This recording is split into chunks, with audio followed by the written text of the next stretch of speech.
이제 오늘 본문은 사실 이제 이 예배, 그죠? 예배 관련된 이제 본문으로서 여러 번 인용도 하고 설교도 한 적도 있는 내용이에요. 이제 오늘 본문에서 이제 사마리아 여인과 이제 예수님께서 관계성을 맺고 있는 내용이 이제 기록이 되어 있습니다. 1절, 2절은 사실 본문하고 별로 큰 상관이 없습니다. 이게 단독 이제 구절로 보시면 되겠습니다.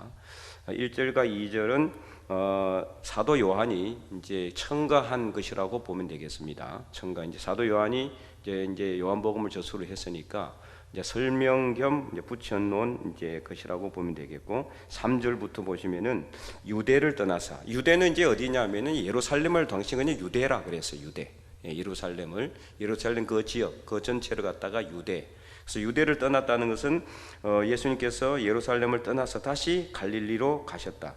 그러니까 요한복음을 보면은 예수님이 유대를 왔다가 갈릴리로 가셨다 이렇게 여러 번 한 것으로 그렇게 보여지고 있어요. 근데 다른 복음서에는 보면은 갈릴리에서 계속 사역하다가 어떻게 합니까? 예루살렘으로 입성을 하시고 체포되어서 이제 신문을 받으시고 고난 받으시고 십자가에 못 박혀 돌아가시죠. 어쨌든 이제 조금씩 그 예수님의 생애에 대해서 저술한 저자에 따라서 조금씩 예수님의 어떤 행적이 조금씩 달라요. 그것도 그럴 것이, 어떤 제자는 뭐 예를 들어서 마태는 예수님의 다른 이면을 봤다면은 요한은 또 다른 면을 볼 수 있는 거죠. 그래서 공간 복음이라고 하기도 하고 또 이제 복음서라고 하는 이유가 그거예요. 공간 복음은 요한복음 포함이 안 됩니다. 사복음서에는 포함이 되지만 공간, 같은 관점에서 마태와 마가와 누가 이 세 사람은 같은 관점에서 예수님을 바라봤어요. 이제 어떻게 보면은 예수님의 인성 그리고 예수님의 기적 뭐 이런 중심으로 이제 봤다고 하면은 마태, 마가, 누가는, 요한은 예수님의 신성 그리고 예수님의 영적인 면을 주로 많이 묘사를 해놨어요. 그러니까 요한복음에는 뭐가 많습니까? 예수님의 말씀이 아주 많이 기록되어 있습니다. 그래서 요한복음에는 예수님께서 계속해서 선포를 하는 내용이 또 나와요. 예, 그래서 이제 에고 에이미 같은 것도 이제 6개, 7개씩 이렇게 요한복음에 나오고, 나는 뭐다 이렇게 계속해서 그게 나오죠.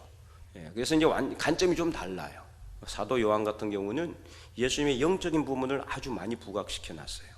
그러니까 이제 예수님께서 실질적으로 어떤 말씀을 하셨고 그것이 영적으로 어떤 의미가 있는가, 이런 거에 주된 어떤 관점으로 예수님의 행적을 이제 쭉 기록해 놨죠. 자, 어쨌든 간에 이 유대를 떠나서 예수님께서 갈릴리로 다시 가시는데, 유대는 예루살렘이잖아요. 갈릴리는 위에죠. 그럼 사마리아는 어디냐면 중간 정도 있어요. 중간 정도. 그럼 이제 가장 빠른 길은 어때요? 쭉 바로 통과하는 길이죠. 그런데 당시 유대 사람들, 예루살렘 사람들은 사마리아 사람들하고 상종을 하지 않았어요. 그 9절에 나와 있죠. 9절 후반절, 이는 유대인이 사마리아인과 상종하지 아니함이러라. 열왕기하 17장을 보면은 이제 그에 대한 배경이 비슷하게 나와 있는데요. 당시 이제 아수르에서 북이스라엘 어떻게 합니까? 완전히 멸망을 시킵니다. 그리고는 이 북이스라엘, 그러니까 사마리아 지역에 아수르 사람들을 이주를 시키고, 그 다음에 또 사마리아 사람들을 데리고 또 이 아수르로 데려가고, 그래가지고 어떻게 돼요? 이게 무슨 정책이냐면은 쉽게 말하면 민족을 없애버리는 정책이에요. 민족 혼합 정책이라고 합니다. 이제 민족주의가 너무 강하니까, 민족이니까 같은 핏줄끼리 모이는 거 아니에요, 그죠? 우리나라도 뭐 옛날에 지금은 많이 섞였지만은 우리나라도 단일 민족, 뭐 배달의 민족 이렇게 해가지고 한 민족 그렇게 이제 해서 뭐 이렇게 자부심을 가지고 했지만은 지금은 많이 뭐 사실 바뀐거나 다름없죠. 그래서 이제 이 같은 민족이니까 같은 문화를 가지고 같은 말을 쓰는 거예요. 그러니까 문화를 말살하고, 일제가 옛날에 우리나라에서 이제 일제 강점기 때 했던 그 정책 중에 하나가 바로 문화 말살 정책이고요. 그다음에 또 뭘 없애요? 말을 없애는 거예요. 글을 없애버리는 거. 글 못 쓰게 해요. 한글을 못 쓰는 게 아닌 거죠. 국어를 못 쓰게 하는 거고. 그다음에 또 이 같은 지역에 살지 못하게 하는, 같이 어울려서 살지 못하도록 서로 흩어버리는 거예요. 흩어버려. 그래서 이제 피가 섞이도록 하는 거죠. 결국엔 피가 섞이게 되면 어떻게 됩니까? 나중에 그 민족 자체가 사라지게 되는 거니까. 그래서 이런 정책으로 인해 가지고 당시 이제 사마리아 사람들은 상당히 많은 이제 혼합이 됐다. 민족 혼합이. 그래서 예루살렘 중심의 유대인들은 이 사마리아 쪽하고 그다음에 그 위쪽 갈릴리 지역 사람들은 아예 상종을 안 했어요. 예, 상종을 완전 다른 나라로 봤어요. 이때 예수님 때만 해도 완전히 다른. 어쨌든 간에 이제 이런 상황에서 사마리아를 통과하여야 하는데 4절에 사마리아에 있는 수가라 하는 동네에 거기서 이제 한 우물이 있어서 예수님께서 길 가시다가 피곤해서 이 우물 곁에 그대로 앉으셨다. 예수님도 완전한 사람이 모습으로 오셨다 그랬잖아요. 피곤했어요. 예수님도 피곤하고 예수님도 땀도 흘리시고 예수님도 슬퍼서 눈물을 흘리시고 울기도 하고 또 화도 내시고 그렇게 하셨습니다. 네, 근데 이런 인간적인 모습을 복음서에서 많이 기록하지는 않았을 뿐이지 예수님도 똑같은 인간의 모습을 가지고 오셨거든요. 피곤하니까 앉으셨다는 거죠. 우물 곁에 그대로 앉으시니 때가 6시쯤 되었다. 자, 6시는 이 중동 지역의 이 지역의 시간입니다. 이게 지금 시간으로는 몇 시냐면은 오전 몇 시요? 12시요. 오전 12시. 오전 12시 중동 지역의 오전 12시면은요 엄청나게 뜨거운 시간이에요. 해가 중천에 떠 있는 시간이기 때문에 그 시간에는 아무도 일을 하지 못합니다. 일을 할 수도 없고. 그래서 지금도 실제로 그때도 그렇지만은 지금도 중동 지역에는 이제 언제 주로 일을 할까요? 일몰 되면 일을 합니다. 실제로 이제 중동 지역에 그 출장 갔다 오신 분들 이야기를 들어보면은 낮에 이 사람들 일을 안 한대요. 언제 일을 하느냐? 해가 지면은 그때부터 일을 하는 거예요. 8시나 9시부터 일을 하기 시작해가지고 밤새도록 미팅을 하거나 일을 하고 새벽에 와서 자고 그 다음에 낮 시간에는 계속 자는 거예요. 잠을 자는 거예요. 뜨거우니까 밖에 나가서 일을 할 수가 없어요. 그런 시간, 가장 뜨거운 시간이에요. 6시라는 것은 그 시간에 사마리아 여자 한 사람이 7절에 물을 길러 왔다는 거죠. 자, 그래서 예수님께서 물을 달라고 말씀을 하시고 이제 제자들이 옆에 없었어요. 아무도 없었어요. 왜냐하면 8절에 제자들이 먹을 것을 사러 동네에 들어갔기 때문에 그 우물은 주로 이제 보통 뭐 동네 한가운데 있기도 한데 여기 수가라는 동네는 아마 동네에서 조금 떨어진 곳에 이 우물이 있었던 것 같아요. 그래서 제자들이 이제 먹을 것을 사러 동네에 들어갔고 사마리아의 여자가 9절에 뭐라고 합니까? 당신은 유대인으로서 어찌하여 사마리아 여자인 나에게 물을 달라 하나이까? 이 여자도 놀란 거죠. 이 시간에 이 사마리아 여자가 봐서는 예수님은 남자죠.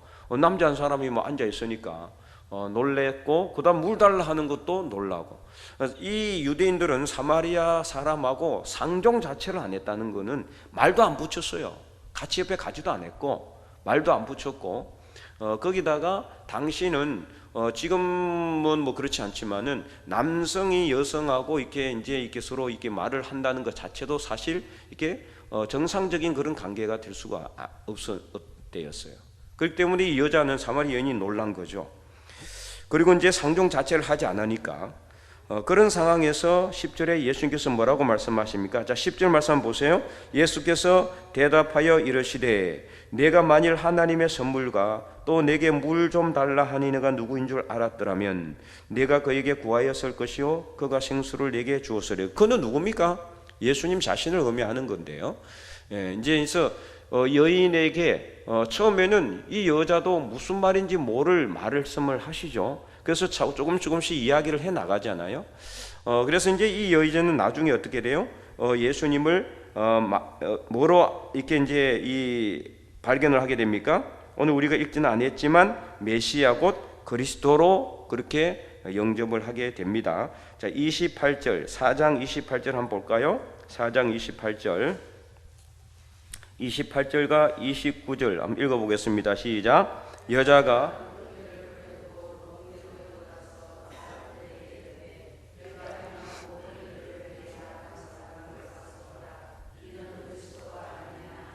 그리스도로 이제 나중에는 이렇게 영접하게 되는 거죠. 자, 그러면 이제 이 관계를 통해서 우리는 예수님께서 이 6시 이 시간에 길을 갔던 것도 참 이렇게 우리가 볼 때는 우연의 일치도 아닌 것 같고, 그죠? 그 시간에 길을 가는 것 자체도 사실은 거의 뭐 하지 않았던 당시 사람들도 아무도 없어요. 낮 시간에, 그 시간에는. 그리고 이제 그 우물 곁에 가서 앉은 것도 이 예수님께서는 이 사마리아 여인이 나올 거를 알았을까? 그리고 또 그 시간에 이 사마리아 여자가 물을 길로 나오는 것을 예수님께서 어떻게 알았을까? 이런 것들을 여러분 생각하지 않습니까? 이 본문을 읽으면은. 자, 그럼 우리가 이제 의문을 가지는 거죠. 과연 예수님께서는 이 사마리아 여인이 이 시간에 물을 길로 나올 것을 알았을까요? 몰랐을까요? 네. 문맥 전체 좌우를 다 보면은 분명히 알았을 것으로 그렇게 추정이 아니라 확정이 됩니다. 일단은 예수님은 인간이시기 전에 어떤 분이세요? 완전한 하나님이시죠. 이 여인이 몇 시, 몇 분, 몇 초에 이 자리에 나올지 안 나올지 어떻게, 누가요? 예수님은 알고 계시죠. 하나님이시기 때문에 완전한. 그리고 이 여인이 사마리아 여인이라는 것도 알았을까요? 몰랐을까요? 당연히 알고 있었죠. 그 여인이 말도 하지도 않았는데 이 여인이 지금 살고 있는 남자도 실제 남편이 아닌 것을 알고 있었죠. 예, 내가 지금 살고 있는 그 남자도 내 남편이 아니다. 내게는 남편 5이 있었고 18절에 지금 있는 자도 내 남편이 아니니, 이 여인에게 있었던 과거 일까지 예수님께서는 다 알고 있었어요. 그런 예수님께서 이 여인이 사마리아 여인인지 아닌지, 그리고 이 여인이 이 시간에 나올지 안 나올지 그걸 몰랐겠습니까? 당연히 알고 있었다라는 겁니다. 자, 이것을 통해서 오늘 우리는 무엇을 알 수 있느냐? 예수님께서 이렇게 하신 것은 어떤 것이다? 계획적인 거라는 거예요. 의도적인 것이다라는 것을 알 수가 있다. 사마리아 여인에게 물을 달라 한 것도 이 여인하고 말을 붙이기 위해서, 관계성을 갖기 위해서 예수님께서 하신 것이고, 예수님께서 아무리 피곤하셔서 물을, 이게 목이 마른다고 해서 이 여자에게 꼭 물을 얻어 먹어야지 되는 것은 아니거든요. 다른 방법으로도 얼마든지 물을 마실 수가 있는 분이 예수님입니다. 그런데 불구하고 이 여인에게, 아무도 말을 붙이지 않을 것 같은 이 여인에게, 잘 보세요. 지금 몇 시라 그랬어요? 오전으로 12시. 이 시간에는 아무도 안 나온다 그랬잖아요. 다 자는 시간이에요. 낮잠 자요. 그래서 지금도 중동 지역에는 대부분의 많은 회사들은 이 오침 시간이 있어요. 오침 시간. 그래서 회사 규정으로 정해놓은 것도 많이 있대요. 회사 규정. 이게 이 오침 시간은 무조건 어떻게 해야 돼? 잠자야 돼. 일을 안 시키는 거, 일을 할 수도 없어요. 예. 그러니까 이 시간에는 아무도 활동하지 않는 이 시간에 여인이 혼자 나왔다. 그럼 분명히 뭔가 문제가 있다는 거죠. 과거가 이 여인에게 뭐 어떤 좀 복잡하거나, 아니면 과거가 어떤 좀 문란했거나, 뭐 그거는 우리가 알 수는 없습니다. 본문에 나와 있지는 않으니까. 하지만 정상적인 관계를 가지고 그가 가정 생활을 했다고 볼 수는 없어요. 그잖아요. 남편이 지금 현재 살고 있는, 과거의 남편이 5명이나 있었고 5명을 다 갈아치웠다는 거잖아요. 예. 그리고 지금 살고 있는 남편도 남자도 실제 남편이 아니란 것은 정상적 재혼을 해서 정상적인 가정을 이룬 것이 아니라는 것을 알 수가 있죠. 어쨌든 이 여인은 종합적으로 말한다면 어때요? 모든 사람들의 뭘 피해서? 눈을 피해서 아무도 오지 않는 시간에 홀로 물 길러 나올 수밖에 없었다라는 겁니다. 그야말로 아무도 상종하지 않고 사람들도 무시하고 말도 건네지. 안 그래도 사마리아 사람들 자체가 유대 사람들한테 차별받는데 그 안에서도 이 여인은 또 사람들 사이에서도 차별받는, 아무도 상종하지 않는 외롭고 고독한 삶을 살아가는 어떤 그런 사람이었을 것 같아요.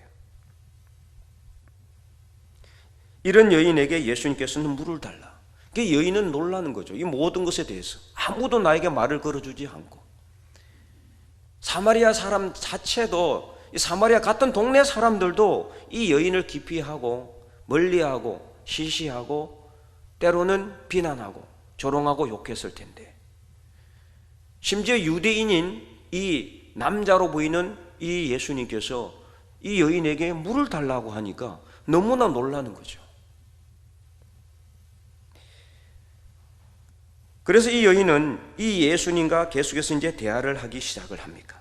11절부터 시작해서 여자가 이르되 주여 물 길를 그릇도 없고 뭐 이렇게 쭉 해서 계속해서 대화를 하면서 뭐를 알게 됩니까? 예수님께서 자기의 과거를 다 알고 계시고 또 예배에 대해서 이야기를 하면서 이분은 평범한 사람이 아니라는 것을 알게 되고, 생수 영원하도록 솟아나는 샘물이 된다라는 이 말씀이 진짜 사실이라는 것을 이 여인은 깨닫게 되죠. 14절에 이 물을 마시는 자마다 다시 목마르니와, 14절 읽어볼까요? 내가 주는 물을 마시는 자는 영원히 목마르지 아니하리니 내가 주는 물은 그 속에서 영생하도록 솟아나는 샘물이 되리라. 예, 이제 여인은 조금씩 예수님의 말에 대해서, 말씀에 대해서 조금씩 수긍해가고 인정해 나가는 그런 상황인 것을 알 수가 있고요.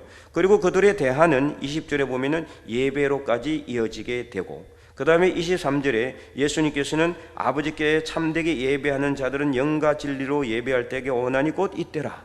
아버지께서는 자기에게 이렇게 예배하는 자들을 찾으시느니라. 그래서 예수님과의 대화를 통해서 이 여인은 결국에는 이 예수님이야말로 진정 그리스도라는 것을 깨닫게 된 것입니다. 알게 된 것입니다. 인정하게 되고 영접하게 된 것입니다. 그래서 여자가 25절 이르되 메시아 곧 그리스도라 하는 이가 오실 줄을 내가 아노니, 그러니까 이 여인은요 육적으로는 많은 그런 과거의 아픔이 있었을지 모르지만 영적으로는 매우 갈급해 있었다는 것을 알 수가 있어요. 메시아 곧 그리스도가 오실 줄을 안다라는 것은 이 여인의 마음속에 항상 메시아 곧 그리스도를 만나고자 하는 열망이 있었다는 것을 알 수가 있죠. 그래서 내가 아노니 그가 오시면 모든 것을 우리에게 알려주실 것입니다. 누구한테 들었거나 아니면은 어떤 그 랍비를 통해서 이야기를 들었든지 어떤 알고는 있다는 거죠. 그래서 26절 예수님께서 내게 말하는 내가 그다, 그렇게 했을 때 여인이 어떻게 합니까? 28절에 물동이를 버려두고 동네로 들어가서 동네 사람들에게 예수님에 대해서 전도하기 시작했다라는 것입니다. 자, 오늘 말씀을 통해서 우리는 어떤 예수님의 영성을 배울 수가 있느냐? 바로 관계 전도의 영성입니다. 관계. 예수님은 여인에게 무작정 예수님이 여인에게 막 어떤 이 기적을 일으키셔가지고 목이 마르잖아요. 여자한테 물 달라 안 하고 그냥 물이 샥 솟아나도록 해가지고 예수님께서 물을 마실 수도 있었을 것이고 그렇잖아요. 근데 어떻게 해요? 그냥 정상적으로 목마른 사람처럼 물 달라 이렇게 이야기하시죠. 이 정말 중요한 대목이에요. 물을 달라. 아주 간단하고 아주 쉽고 우리 모든 일상생활에 있는 그대로의 삶의 모습의 그 관계를 이야기하고 있습니다. 우리가 이렇게 전도를 할 때, 여러분 전도를 할 때 내가 무슨 영적인 신령한 능력을 가지고 그래서 교리에 엄청 심오한 지식을 가지고 설득력 있는 말을 쫙 배워가지고 수사학을 막 공부를 해서 어떤 사람을 쫙 해가지고 영적으로 막 이 사람을 구워 삶아서 그냥 단번에 이 사람을 갖다가 예수 믿게 만들고 싶은 그런 마음이 굴뚝 같죠? 아닙니까? 네, 그럴 수는 있어요. 그러나 그것이 중요한 것이 아니다. 예수님 어떻게 하고 있어요? 얼마든지 예수님께서는 그렇게 할 수가 있어요. 예수님께서는 신적인 능력을 갖고 계시니까, 하나님으로서의 능력을 갖고 있으니까. 그러나 예수님은 그렇게 하지 않았어요. 여인에게 다가갈 수 있는 가장 간단하고 기본적이고 기초적인 관계 형성을 하고 있습니다. 그게 바로 뭐예요? 물을 달라. 물을 좀 달라. 얼마든지 여인도 물을 길러러 왔으니까 물을 한 사발 건네줄 수 있고, 그죠? 나그네에게 물을 한 사발 주는 것은 그는 중동 지역에서 누구든지 남녀 상관없어요. 예. 이는 당연히 이렇게 베풀어야 될 그런 어떤 그 정성이고 그런 은혜거든요. 그 다 그렇게 했어요. 그래서 이 중동 지역은 특히 손님들을 대접하는 것을 아주 중요하게 여겼어요. 손님을 대접하는 것. 아브라함 때부터 시작해가지고 쭉 내려오는 그 전통이 뭐냐? 손님들을 항상 대접하는 그런 전통이 있었단 말이에요. 얼마든지 물을 줄 수가 있는, 그러니까 물을 달라 그런 거예요. 이 여인이 할 수 없는 걸 갖다가 요구하지도 않았어요. 할 수 있는 것, 서로 관계가 될 수 있는 것. 그래서 물을 마시면서 그 다음에 뭐가 이루어져요? 대화가 이루어지고 있는 겁니다. 대화가. 그래서 오늘 우리가 복음을 전할 때 어떻게 한다? 내가 알고 있는 그런 교리적인 지식이나 영적인 어떤 그런 신령한 뭐 능력을 가지고 이 사람을 갖다가 뭔가 하려고 하지 마시고, 먼저 우리가 우리 주변에 있는 사람들에게 어떻게 해요? 가장 간단하고 가장 기본적이고 삶에 관계되는 것으로 그들에게 뭐 해야 된다? 관계를 맺어야 된다. 관계를 맺어야 된다. 예를 들어서 지나가는 사람이 아니라 할지라도 내가 알고 있는 사람이든 아니든 간에 내가 뭐 예를 들어서 요구르트를 한 5개 정도 준비해 놨다. 만약에 지나가는 사람에게 어떤 사람을 감동시키기 위해서 한 50만 원짜리 뭐 생수를 갖다가 준비해가지고 사람한테 주면 그 사람 받겠어요? 그 물 안에는 막 금이 막 둥둥 떠다니는 그런 물을 준다. 그거 받겠습니까? 부담돼서 누가 받겠어요? 그거 받아 마실 수 있겠습니까? 간단한 요구르트를 주는 거예요. 예, 목마르시죠? 그리고 대화를 이어가는 겁니다. 이게 바로 관계 전도의 기본이에요. 예수님께서는 관계 전도를 지금 하고 있는 거예요. 이 여인하고. 그러니까 이 여인도 어떻게 해요? 예수님에게 관심을 가지게 되는 거예요. 무슨 말을 하지?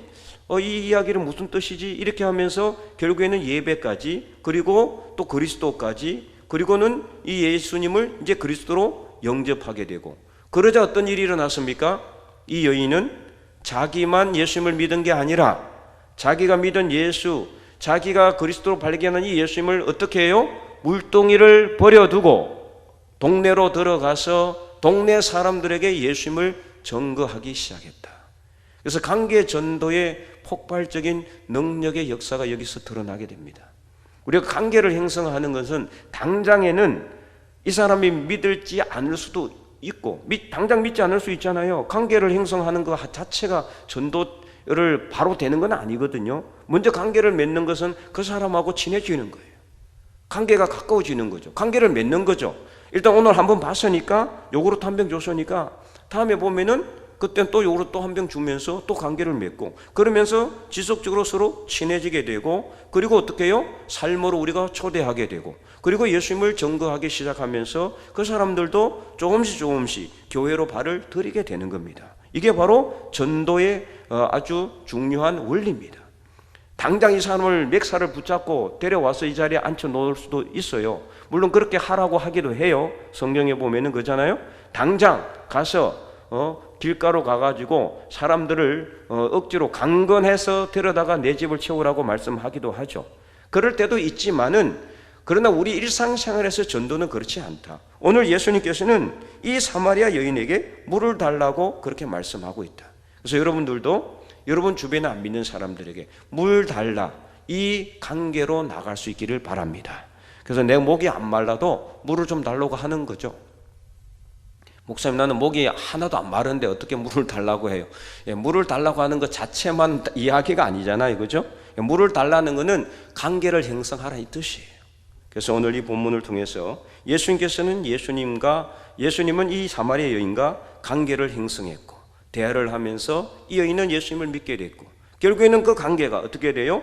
이 여인으로 하여금 다른 사람들을 전도하게 하는. 그래서 이제 동네 사람들이 어떻게 됐어요? 자, 29절에 그렇게 하니까 30절 말씀 읽어볼까요?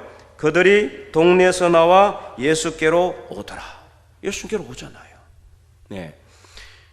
자, 왜 왔을까요? 이 동네 사람들이 평소에 말도 안 했던, 그죠?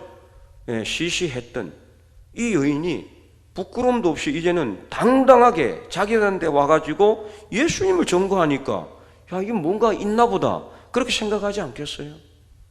마찬가지입니다. 오늘 우리도 평소에 정말 우리는 내가 지금까지 복음 전해본 적이 없는데, 한 번도 예수님을 증거해 본 적이 없는데 이거 하면은 혹시 이상하게? 전혀 아닙니다. 우리가 진짜 은혜가 있다면은, 내 삶, 내 마음속에 예수님을 만난 구원의 은혜가 있다면은 그 구원의 은혜가 뭘 하게 되느냐? 이 여인으로 하여금 뭘 버려두게 했어요? 물동이를 버려두게 했어요.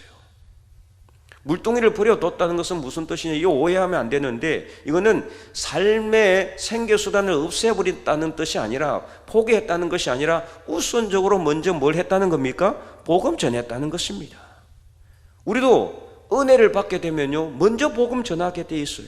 평소에는 전혀 안 하던 사람이 예수님을 증거해봐요. 안 믿는 사람들이, 야, 저 사람도 예수님을 믿었고 삶이 변화돼, 나도 이 궁금할 수밖에 없는 거죠. 올 수밖에 없어요. 그래서 사람들이 예수께로 나와서 이제는 어떤 역사가 일어나게 되는 겁니까? 자, 39절 말씀에 39절 42절 말씀, 39절에서 42절까지 한번 읽어볼까요? 여자의 말이 내가 행한 모든 것을 그가 내게 말하였다 증언하므로 그 동네 중에 많은 사마리아인이 예수를 믿는지라. 사마리아인들이 예수께 와서 자기들과 함께 유하시기를 청하니 거기서 이틀을 유하심에 예수의 말씀으로 말미암아 믿는 자가 더욱 많아 그 여자에게 말하되 이제 우리가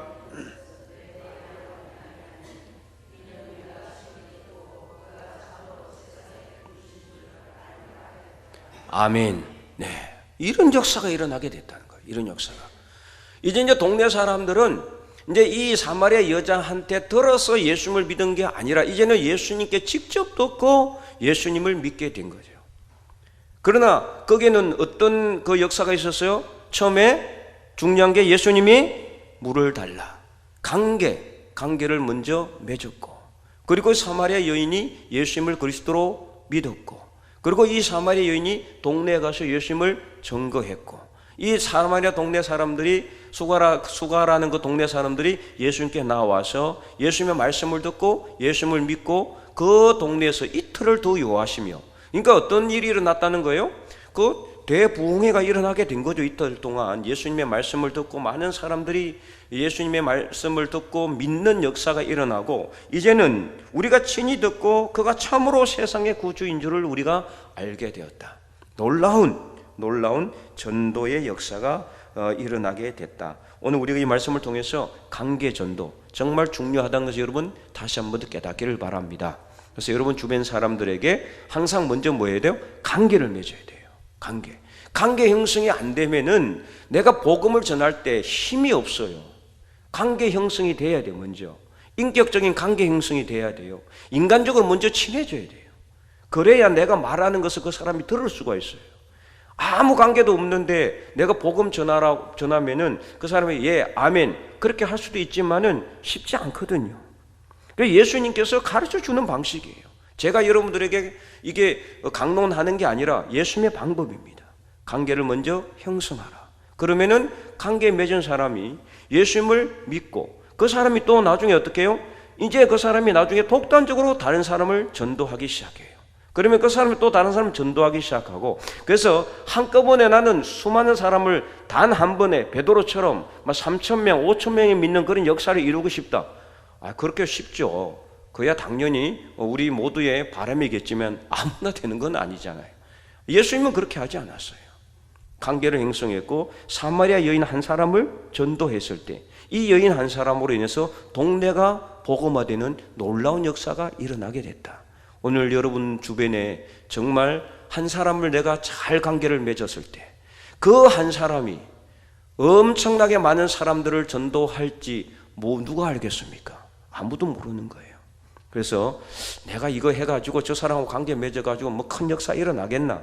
아닙니다. 아무도 모르는 일입니다. 우리는 다만 예수님이 하신 방법대로 할 뿐입니다. 예수님께서 우리에게 가르쳐 주신 전도의 영성을 본받아서 여러분 주변 모든 사람들과 관계를 잘 맺고 그들에게 예수님을 증거하여 우리 모두가 다 주변에 있는 모든 사람들이 예수 그리스도를 구주로 믿는 놀라운 구원의 역사가 오늘 저와 여러분을 통해서 흥왕하게 일어날 수 있기를 주님의 이름으로 간절히 축원드립니다.